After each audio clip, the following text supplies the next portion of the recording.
You are now entering enemy territory.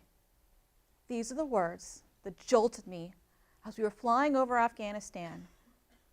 The lights that were dimly lit turned bright red, circulating, letting us know and alerting us that we were entering Afghanistan in what was considered the enemy territory. I sat there in my seat next to soldier after soldier after soldier, row after row, completely crunched in. Our weapons were at our feet. There was not a single space in between us. And I'm sure while we all felt alone, and there were masses of us, we were probably all wondering, what led us to this place and time? What was I doing here? What was my purpose? We pondered these. We wondered. Our hearts were racing, and I was scared. But I knew there was some sort of purpose, and I had to figure that out. What was my purpose?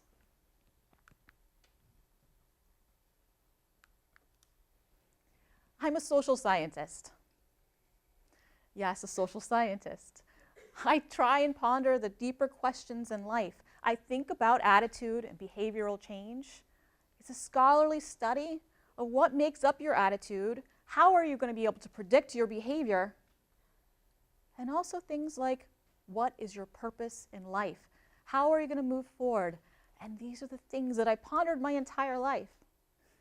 Yet, what brought me from the picture on the left to the picture on the right?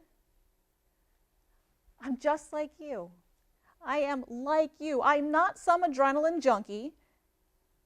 I'm not all that brave. I get scared, I ponder, I think, and I get nervous, and I stop in my tracks. I'm not the strongest person in the world. Honestly, I need to exercise a little more. I went to college at Florida State University.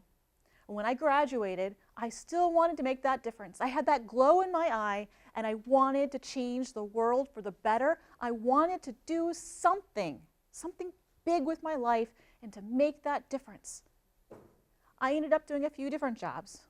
One of them was teaching at school, elementary school. And even though I was teaching inner city kids, I didn't quite feel like I was meeting that purpose in life. There was more that I am meant to do. So in a time of war, in 2004, in a time of war, I dropped what I was doing, dropped what I knew, let go of that fear, and joined the military. But that wasn't my purpose either. As it turns out, I found out I had cancer while I was in training. So I had made it almost all the way through training, and I thought my challenge ahead was the military. But as it turned out, it was survival. And in having cancer, that purpose that I had in life, I was in a much bigger hurry. I thought I was invincible. I thought that I had all the time in the world to figure out my purpose. I was wrong. So I've been in a hurry ever since. I graduated from FSU. I had the jobs. I decided to be in the military. That didn't work. What was my purpose? I didn't know where I was going to go or what I was going to do, but I knew I wanted to do something big. I ended up going back to FSU again and got my doctorate, this time in communication as a social scientist. And I really focused on attitude and behavioral change. And when I left there, I had another great job in DC, but it was a safe job.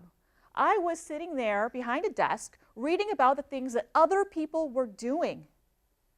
And I sat there and I pondered, even though I was making good money, it was safe. And I like safety. I don't necessarily like to go take those chances, but I felt something missing. I knew there was more. So when I had the opportunity, when someone said, you know what, you could use your degree and I could do something that was meaningful and beyond myself, outside of anything I am personally capable of doing, I took that risk. I let go of the fear, and in a matter of no time at all, I found myself, it was literally a few weeks later, I found myself in pre-deployment training. All the way from August to December, pre-deployment training, I wasn't in the best of shape. I wasn't the person that was running miles. But a little bit at a time, during that training, I got to know what I needed to know to make that difference. No, I didn't start out there. I worked up to it, and I was able to accomplish something. And so, a little after New Year's, I was on that plane where I was still, once again, wondering what my purpose is and what am I going to be doing here. See, what got me to go past that and to give up the fear was that I had a positive attitude. I knew that I could do something. Granted, it helped in my case because I felt like it wasn't me that was going to go out and do it. I prayed that God would help me and take over that for me. But I was willing to let go of that fear. And I had that positive attitude, and I knew that there was something meant to do in this life. And I was going to find out what that is. So because of that positive attitude, it impacted my behavior, and I was willing to take that opportunity and to deploy. Attitude, we all have attitudes about just about everything, whether it's an object, a concept, it's different ideas. We have attitudes. We have strong ones, and the stronger ones you will find in life are the ones that are deeply held beliefs. They're ingrained in you, and they are hard to change. Those are the difficult ones to change, and they're based on human experience, and they're deep. Sometimes we have other attitudes that aren't so deeply ingrained, and they're more easily changed. Sometimes your attitudes can be predictive of behavior, and that's what we do as a social scientist. We start thinking through what's going to happen. How can I change somebody's attitude to be reflected of a behavior that we want them to have? Let me explain this graphic. This is about perspective. And depending on your perspective, it's going to shift your attitude. The little happy guy on the left, my nice stick drawing, he's in the light. He's in the sunshine. Of course, his day is going well. His point of view at this moment in time is happy. That is his experience. That is his reality. At that exact same moment in time, the one on the other side to the right, same moment in time, different place, different reality. Of course, the perspective here is not going to be the same as the one on the left. This individual's reality, their experience, is what's forming their attitudes and somewhat predicting their behavior and the way they're going to move forward. Same moment in time, different place.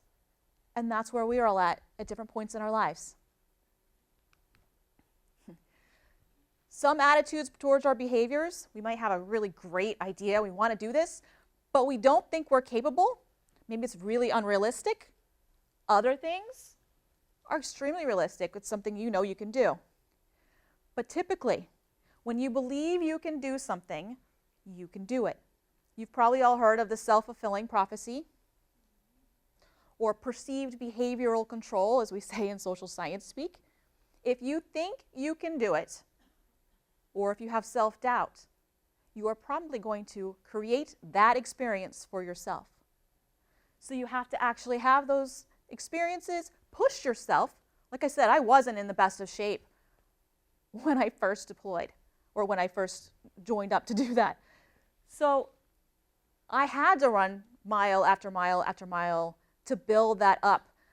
Initially, I could have just said, no, it's not realistic, and written it off. But instead, small steps. You create the environment where you are capable of doing what might have been perceived as unrealistic. In giving up that fear, in taking up this opportunity, I allowed myself to go and do one of the most important things I've ever done in my life. I met with people that I would never have met in environments I would have never walked through. Step by step, I got to understand the perspectives of people that were just like us. These are not people that are around the world and are so different from us. These are people that are inherently the same as us, They have attitudes, they have behaviors reflective of their life experience. And as I walked down the village, I understood their experience. They let me into their families. They were open to understanding my perspectives, and I was open to understanding theirs. Because I was listening to them and truly open, I got to experience life in itself, and I was starting to understand what my purpose in life was. The picture you see here, that's Poppy. Their economy, I started to understand a little bit too. Of course, coming from my own perspective and my own backgrounds, I looked at that as a drug culture. I was like, okay, this is a drug culture. It's criminal. But when I was open to listening to the perspective and understanding the environment and the people, and they sat and explained to me that they will do anything they have to do to put food on their tables and to survive. And they explained why they do what they do. And the people working this property are not the landowners. They were doing everything they could for survival. This is their means of surviving. This is not a drug culture. This is a culture that's just like us, that want to do what they need to do for their family. They work hard. These are people that are not lazy. They are extremely hard workers. And by allowing myself to open my eyes to gain that unique perspective, I changed my attitude, and I know I changed my behavior too. Once I was willing to understand where they're coming from, it brought us together in the same place to where we could actually resolve the conflict, and we made some difference. Now, I wish I could say, I truly wish I could say that my attitude has always been so strong that I've never dealt with fear while I was there or even still. But while I was in Afghanistan, there are plenty of times the fear got to the best of me. For example, there was one point about 3 a.m., still pitch black and relatively chilly in the middle of the night. I had all my gear on. We were ready to go out on a mission. And I was scared to death. Remember that heart palpitation, like that nervousness that I had on that plane? I felt that again. My chest felt tight. I was shaking. I was scared. I couldn't bring myself to even leave that gate, but I did force myself to exit. What had happened is the time before, the mission we had prior to that one had resulted in horrible tragedy. I was deathly afraid. I didn't know what was going to happen. I felt it was so uncertain, and I had so much I still wanted to do in my life, and I was afraid. As we left the compound, I was so nervous that I tripped and fell with all of my gear flat out on the hard dirt surface. I got up, and so frazzled and so scared, I turned to go back to the compound. But our guys wouldn't let me. What they knew, and I'm so grateful they did, is that if they let me fail and they let me get into my fear, that I wouldn't be able to move forward. They're there for each other, and they were there for me. They took me by the scuff of my gear. There's a little leash. They picked me up, because they're pretty big guys. They turned me back around and said, "You can do this. You can do this. You will do this. You've got this. Let's move." And they were like, "Forward," and you don't say no. So, I put my gear all back the right way. I dusted myself off, and as scared and nervous as I was, I did it. We had success. We made it into the village. We were able to understand the people. We were able to make a difference. So they didn't allow me to give into that fear. Sometimes it takes other people to be there for us, to help us through that. Around the same time period, there was a slippery, disgusting waterway. There is no bridge in this location. There were no bridges. So the only way to get across that water was to leap. Now, once again, I'm not that large. So to have all the gear and the weapons and everything else that you're having to carry, it's a lot of heavy stuff. In order to make it across that water, you better be pretty strong, like Special Forces strong.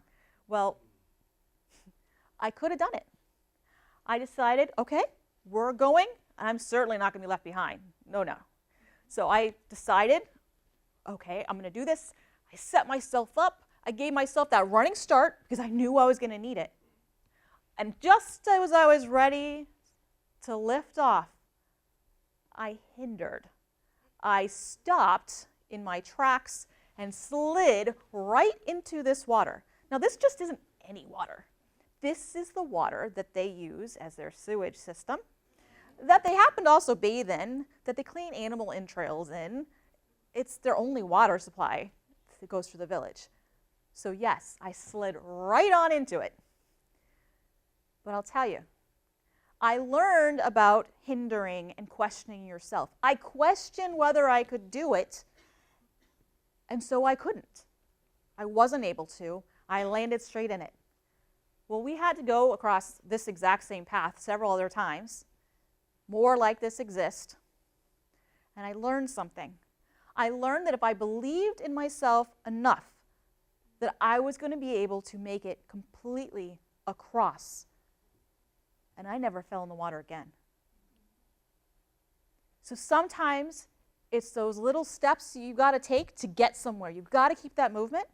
Other times, life requires you to take the leap. There's no other way across. Now, you don't have to go to Afghanistan. You do not need to deploy or go do something like Afghanistan.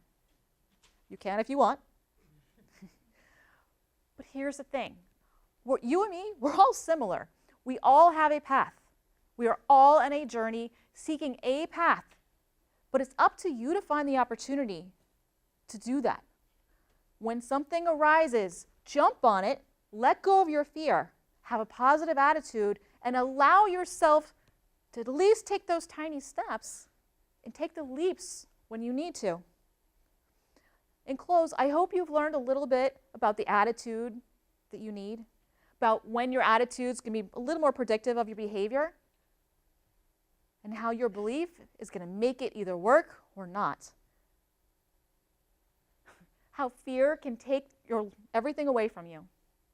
But if you don't let it, and you answer that call when it occurs, when you have the opportunity and you just go ahead and say, you know what, this is my moment, this is my purpose, you take that leap, you can make it across. Thank you.